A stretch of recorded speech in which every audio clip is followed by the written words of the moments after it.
I turn 30 in 28 days, and we are doing a scripture a day until then. Welcome to day 17. We're in Psalms 2 verse 11, and it reads, "Serve the Lord with fear and rejoice with trembling."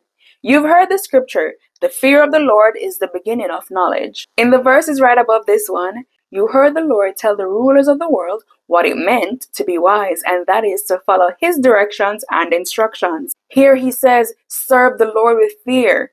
But why would you serve a good God with fear, and if you don't know who he is? And that's why in this case the word ra'ad is used. It's translated fear, but it doesn't mean a terrifying or paralyzing fear. It means having acknowledged God's power, you are in awe of his might, and that sets you in a constant, humbling, reverent state of being. You would think it was a paralyzing fear because he was speaking to the ungodly rulers. But remember, he doesn't want them to remain ungodly. He wants them to turn over a new leaf and become wise. And being wise would mean to follow him. And he says, this is what it would look like if you followed me. You would tremble in fear, a healthy fear, because you'll behold my awesome sovereignty, authority, and power. And it will simply leave you with such great respect and awe. Rejoice with trembling.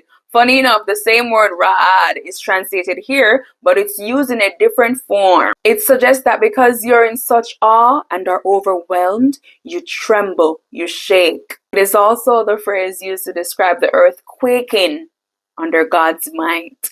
Have you ever been in prayer or worship where you feel so overwhelmed that you just start crying? And if somebody were to ask you if you're okay, you'd say, yes, you are more than okay.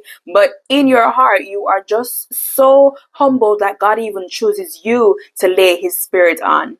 And so you cry, which is a sign typically of sadness. This verse clearly shows the paradoxical experience that it is to serve God. Some things in the way you would react might seem negative, but it's just that the human body does not know how to react to such an overwhelming acknowledgement. You see, the godly would have known this and have experienced it before, but the ungodly would not. So God is giving them a crash course. He says, acknowledge, fear, and then respond accordingly. Tremble with joy. Day 17, and it keeps getting better. Come back tomorrow. Be blessed.